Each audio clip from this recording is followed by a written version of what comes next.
Imagine if Mary Poppins fought off attackers. Or pulled a car out of a skid.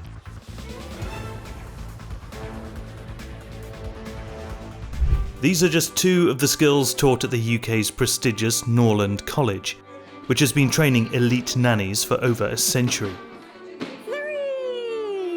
But hiring a Norland nanny can cost nearly $200,000 a year. Some of their ultra-rich clients include Mick Jagger and the British royal family. We always get the jokes about James Bond meeting Mary Poppins. It's not about that at all. We're not trying to turn them into bodyguards. But keeping up with global demand, especially from the US, has been hard. We know, for example, in New York alone, we had nearly 100 jobs in the past few years, but we weren't able to fulfill those jobs.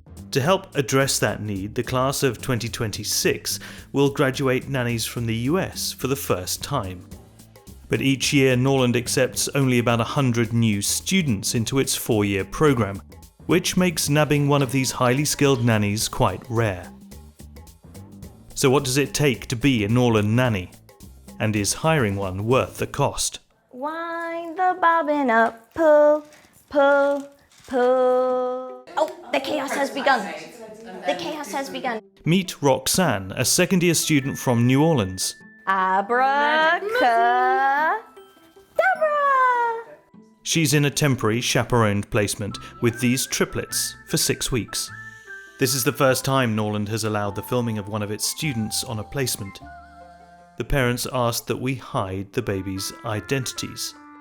Roxanne started nannying as a side gig to pay her way through university, where she pursued a degree in American Studies and English. I just realized this is what I want to do. But then obviously there was talk about that not being a career. It's always been go into STEM, engineering, do you want to be a doctor, do you want to be an architect? And that's when I just kept pursuing my studies in hopes to make a career. And then when I finished my studies, I went straight back to nannying.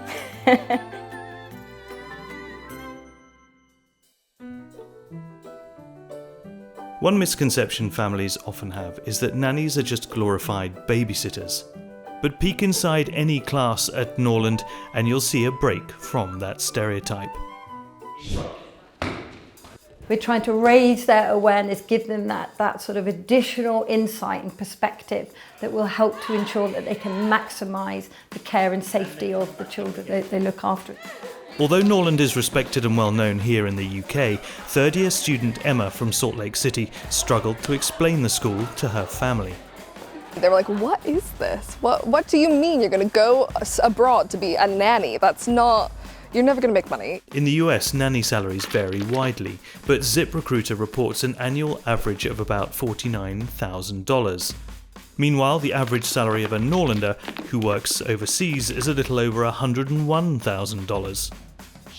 That's a price some families are happy to pay for their child's care and safety. It's just giving them the basic foundations to defend themselves while still keeping the children safe. Keep it very, very simple. And the simpler it is, the easier it is. Can I have a child, please? I'm right-handed, so I'm keeping my right hand free. I'm protecting my charge. Okay? The attacker comes forward and goes to a strike. Go. 1. I can still put my hand up to defend, but I'm keeping my armour in a defensive manner. I feel like I've really been able to learn what to do in an emergency and be able to kind of know what to look out for. Hopefully you don't have to use this. Unfortunately, I have had an experience where a man tried to take the little girl that I used to look after. I said, you need to give her back, and he said, no, and so I just had to pull her off of him whilst holding onto the buggy where her baby brother was. It is scary, but that's why I think parents hire Norlanders, because we are given that extensive training for these worst case scenarios. Worst case scenarios like having to control a car while dealing with poor weather conditions and slippery roads.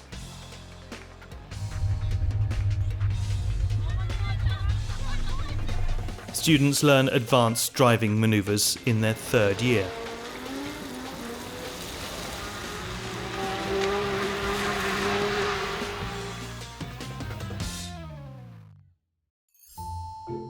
The programme also includes 3 years of specialised training and a 4th year of paid employment as a probationary nanny. The training builds on itself over time. Take cooking, for example. In Year 1, students learn the basics. Year 2 challenges them to prepare meals for different dietary needs. And Year 3 has them learn advanced baking skills. The students will even spend 28 hours on a module called Fabric Friend. We were making a fabric friend to help a child through transitions. So that might be going to school, it could be going to bed at night, it could be dealing with their emotions. Nice way to be creative. An entire class dedicated to making a toy might seem excessive, but students also learn the basics of sewing and mending. Sewing used to be viewed as quite old-fashioned, but in today's world of trying to protect our future and sustainability, it's now back in vogue, that whole idea of repair and recycle and so on. Practical skills make up about a third of the curriculum. First-year student Frankie from Charlotte, North Carolina, is starting from square one. Not having worked as a childcare professional, it's been really nice to have the, practice with the basic care skills, holding a baby. Diaper changing is part of the Basic Care Skills module that all first-year students must complete, along with hygiene, first aid, and car seat installation. So always think lap over lap. So what would normally go over your lap goes over the child's lap. Is that green? It's green. See? I did it. Yay! I was worried that the course was going to be too difficult for me, that I wasn't going to fit in. But I realized very quickly that everyone who comes here is the kind of person who would thrive here. It's such a British institution. It's got such history and heritage behind it, and it was a big draw for me. The college guarantees paid employment for all its graduates. Norland runs its own employment agency that collects a one-time placement fee from families. The funding that we receive from the income generated from the agency is used for bursary provision. So we have a very strong commitment to widening participation, not least because we want to change our student demographic to reflect the wider society, but also because we know that the finances can be a big barrier. It was going to be an investment, but Norland does offer scholarships, so that made it possible for me to come as a student. Norland's tuition is a little more than $27,000 a year for international students, almost $4,000 more than it costs UK students. All in, that's close to the average annual cost of out-of-state college tuition in the US, and it's close to the middle of the range that international students pay for the average public bachelor's programme in the UK.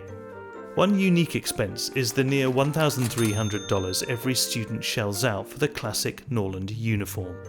The promise of a high salary directly out of college draws students to apply despite the costs.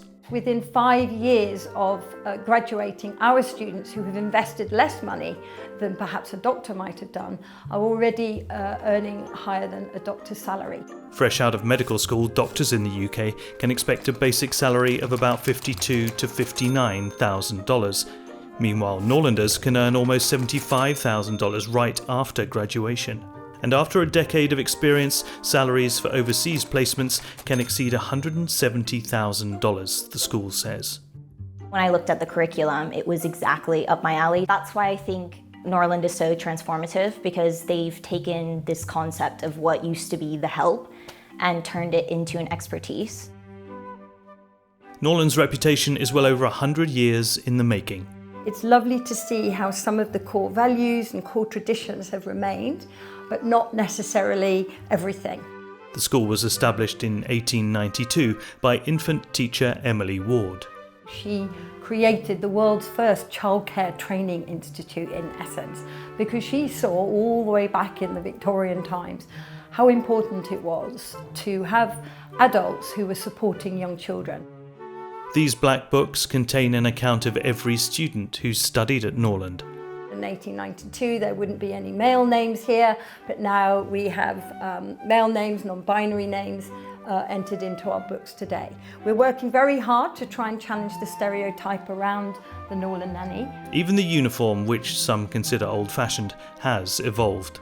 This is a cohort from 1923. This is her uniform. We have updated it a little bit. You don't have to wear corsets anymore, of course. We've made a gender-neutral uniform as well. We've retained it because, partly because our students really want to wear it. But we also think it's very important from a symbolic point of view, as well as in terms of helping them to develop their professional identity. The uniform is a symbol of the Norland ethos. Honour its history, but adapt to the times. And of course, since then, we've learned so much more about early years development. We now know that 80 to 90% of brain growth seems to take place more or less in the first few years of life. Oh, there we go. New insights yield new training methods. This is Emily. Come on, Emily. A virtual baby named after the founder, who likely couldn't imagine technology like this would ever be part of her school's curriculum. These robo-babies simulate the demands of infant care and teach lessons that might save a real baby from danger.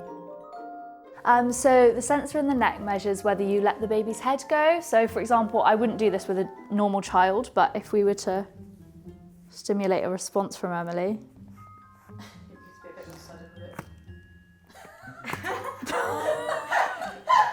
This feels so wrong. The robo-baby is supposed to cry, just like a real one, if it needs a diaper change, is hungry or is too hot. But occasionally, there's a glitch. She apparently has a very good neck. We have made sure that over the last 130 years that our course remains up to date, cutting edge, but we've also retained some of those core values, some of those core traditional skills and knowledge that children have always needed. While some of that knowledge is universal, Norland recognises that the needs of an international family might differ from those of a British one. One of the other things that's changed over the past few years is that we have acquired an international student sponsor licence. After Brexit in 2020, Norland was required to apply for a student visa sponsor licence to continue accepting EU students. When the licence was granted in 2021, Norland started accepting other international students as well. We know that there are all sorts of different families out there with different needs, different contexts, different cultural contexts and so on. Specifically, about 40% of current advertised international jobs for Norlanders are in the United States. We know that we have a large demand for our graduates in America, but we're not always able to place them there. If we have American students, of course, that's ideal. Despite the global demand, Norland keeps class sizes small. We're not trying to be like De Beers and keep them rare deliberately. The only reason we are so small is because of the cost of the course. We know that if we were able to roll this out and have 1,000+ students a year, we certainly have the interest, but it's not necessarily sustainable in terms of the intense training, the ratios. More personalised instruction for the nannies means more personalised care for their charges. Roxanne's placement with the triplets will put everything she's learned to the test. You think, okay, do I have enough limbs to do this? And then you get innovative.